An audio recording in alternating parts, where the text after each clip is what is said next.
Si est-il qui allait créer la guerre civile? Alors qu'il est en pleine promotion de son livre La France n'a pas dit son dernier mot, Éric Zemmour était l'invité des grandes gueules de RMC dimanche 4 octobre, où il a eu un échange survolté avec Charles Consigny en plein direct, et ce à cause de ses prises de position. Tandis qu'il cultive le doute sur sa candidature à l'élection présidentielle, le polémiste a de nouveau utilisé son terme favori de grand remplacement pour évoquer cette France qui disparaît, notamment dans les banlieues.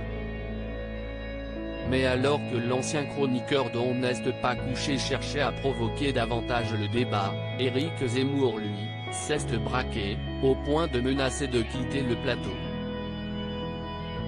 Écoutez-moi maintenant. J'élève la voix. Pendant que vous parlez, moi je me tais. Non, je ne reste pas calme, je connais ce truc, a ainsi clamé Éric Zemmour, critiqué par Charles Consigny qui lui a demandé de se calmer après avoir qualifié son livre d'ouvrage d'extrême droite, en l'accusant d'être déconnecté de la situation des Français.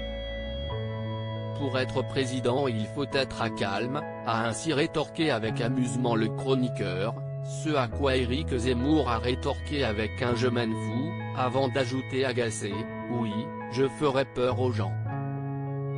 J'aimerais bien que vous vous taisiez.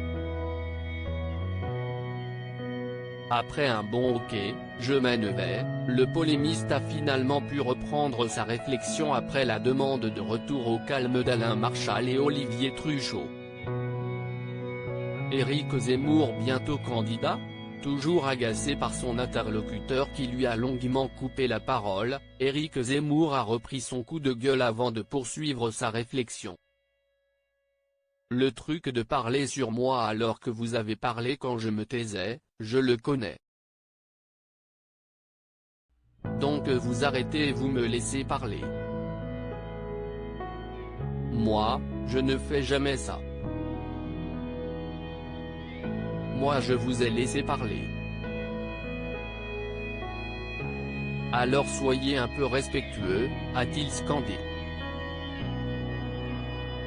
Laissant une fois de plus planer le doute sur sa candidature à l'élection présidentielle, qui pourrait se concrétiser prochainement.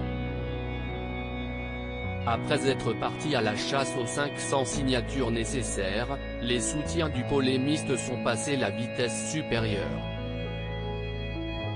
Selon le Canard enchaîné, l'association des amis d'Éric Zemmour a envoyé un mail lyrique aux donateurs potentiels. Leur but? Récolter de l'argent afin de financer la probable campagne présidentielle de l'ex-éditorialiste de CNU.